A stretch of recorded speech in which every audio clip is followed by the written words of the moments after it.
नेपाल में अब राष्ट्रपति और प्रधानमंत्री का इस्तीफा हो चुका है। सरकार का तख्ता पलट चुका है। प्रोटेस्टर्स ने सिर्फ 2 दिन में अपना मकसद हासिल कर लिया। हालांकि 22 नौजवानों को जान से हाथ धोना पड़ा।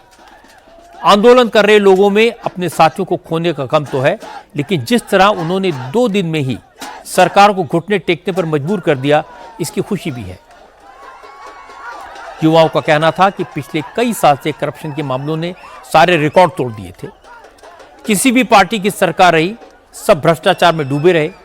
अब नई सरकार और नया सिस्टम शुरू किया जाएगा। जनता बोलेगी रास्ता खाली कर, रास्ता खाली कर। ये देश पर सिर्फ ये झंडे का राज है, किसी के बाप का नहीं। जनता आती है, रास्ता खाली कर। रामचंद्र रास्ता खाली कर, जनता आती है। बस यही एक नारा है, आज सिद्ध करेंगे। ये देश सिर्फ इस झंडे का है और किसी का नहीं। ये सिर्फ इस जहाँ झंडे पर का देश है। रातों चंद्र सूर्य जंगी निशान हमरो, ये निशान हमारा है। और आज केपी की मैयत पे आए हम। किस तरह से ये आक्रोश, ये गुस्से, वीर गोरखाली का पावर क्या है, एक बार दिखा दिया है नेपाल सरकार को, है ना। सरकार को एक पावर, एक शक्ति दिखाई है जनता ने कि किस तरह जो है यहाँ पर जो है अगर जनता ठान ले, अगर जनता इस बात को का फैसला कर ले तो मजबूत से मजबूत सरकार के भी पैर उखड़ जाते हैं। This is years of corruption, years of oppression against Nepali people, and we have finally done it. Yes. ये सबसे घटिया और सबसे भ्रष्ट नेता, करप्ट गवर्नमेंट जो है उसकी बात यहाँ पर हो रही है। अब ये करप्ट गवर्नमेंट अब यहाँ से चली जाएगी तो उसके बाद आपका प्रोटेस्ट खत्म होगा कि पूरा आप सिस्टम को ही बदलना चाहिए। सिस्टम बदला जाएगा। खून पसीना सब हमारा खून। नेपाल में सरकार का तख्ता पलट हो गया। राष्ट्रपति भवन और संसद को आग के हवाले कर दिया गया, लेकिन लोगों का गुस्सा भी बरकरार है। और इस गुस्से की वजह है केपी शर्मा ओली। हालांकि वो इस्तीफा दे चुके हैं, लेकिन लोगों का कहना है कि जब तक युवाओं पर गोली चलाने का ऑर्डर देने वाले ओली को सजा नहीं मिलेगी, तब तक इंसाफ पूरा नहीं होगा। ओली इस वक्त कहाँ हैं, इसे लेकर पिक्चर क्लियर नहीं है। कल से अटकलें लग रही थी कि केपी ओली दुबई जा सकते हैं। इसके अलावा जिस तरह उनकी सरकार चीन समर्थक नीतियों को लागू कर रही थी, उसे देखते हुए चीन भी उनका ठिकाना हो सकता है। लेकिन लोगों का कहना है कि ओली को देश से बाहर नहीं जाने देंगे, ओली को सदा दिलाकर ही रहेंगे। नेपाल के सबसे करप्ट प्रधानमंत्री, इतिहास के सबसे खत्म प्रधानमंत्री, जिसने कल हमारे जेनजी पुस्ता को 19 से ज्यादा 20 से ज्यादा लड़का मर गए। 2 लड़का हमारे पास में इधर ही मर गए। इसलिए हम एक प्रधानमंत्री, गृह मंत्री, संसद किसी को भी देश में नहीं चाहते। जो बांग्लादेश में हुआ, जो श्रीलंका में हुआ, वो अब नेपाल में वो हम करवाएंगे सर। ये गुस्सा है, कितना गुस्सा यहाँ पे लोगों में है, क्योंकि ये इनका जो प्रोटेस्ट था वो करप्शन के खिलाफ था।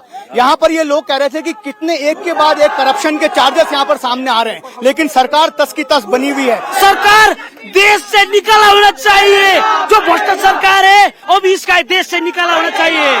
जो जेएनजी ने आंदोलन किया है, अब सरकार से छोड़ने से ये नहीं होगा। इसी का हम सजाए देना चाहता हूँ। ये सरकार का अभी छोड़ने का तैयारी कर रहा है, लेकिन इसका हमें सरकार छोड़ने से नहीं छोड़ रहा है। इस तरह से कार्रवाई होना चाहिए। जो बच्चा है ना, कल मरा हुआ है, 19 लोग का ये हत्या किया है, इसी जुर्म में इसको जेल में कोसना चाहिए।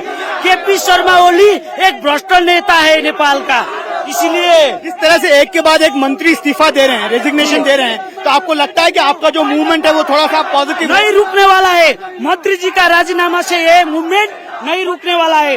देश में बदलाव होने वाला है। जब जेवान जी ने नेतृत्व करने वाला है, जब जेवान जी ने चुनावी सरकार बनाएगा, बस इसके बाद में ये आंदोलन रुकेगा, नहीं रुकेगा। कितनी बड़ी और अहम बात करें कि जो जेनजी प्रोटेस्टर हैं वो जब चुनाव यहाँ पर कराएंगे, वो एक अपनी सरकार यहाँ पर बनाएंगे, तब तक ये प्रोटेस्ट जो है इसी तरह जारी रहेगा। आप भी देश छोड़ने की बात कर रही हैं, प्रधानमंत्री को जाना है अब यहाँ से, और कोई रास्ता नहीं है? प्रधानमंत्री को मरना होगा। आप क्या चाहते हैं, प्रधानमंत्री अब हट जाए यहाँ से, अब उनको वो नहीं चाहिए आपको? आदमी मारने वाला क्या कर रहे हैं? नहीं चाहिए। उसको फांसी दे, फांसी दे, कैसी वाली फांसी दे, फांसी दे।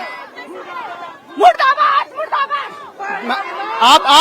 आप डॉक्टर पढ़ रही हैं, आप MBBS पढ़ रही हैं, नर्सिंग पढ़ रही हैं, आप कैसे जोड़ती हैं अपने आप को इस प्रोटेस्ट से? आपको क्या लगता है कि जो करप्शन है वो आपके लिए बहुत यहाँ पर हानिकारक है?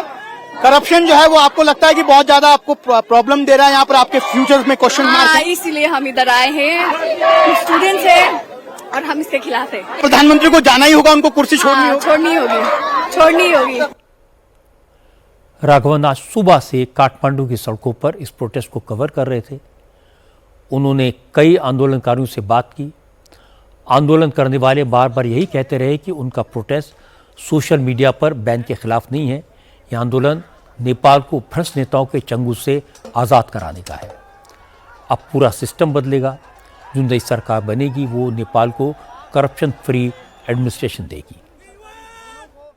ये देश हमारा है, ये जिंजी लोग का देश है। ये नेता लोग सब भाग गया, ये नेता लोग काम चोर है, भ्रष्टाचारी है, और ये देश के लिए ये जिंजी ने 2 दिन में सब कुछ कर दिया। ये इस नेता सब ने हमारा 19 वर्ष खा दिया, और अब हम लोग का प्रधानमंत्री होना चाहिए, और अब हम ये पार्टी का नेता नहीं मानते हैं।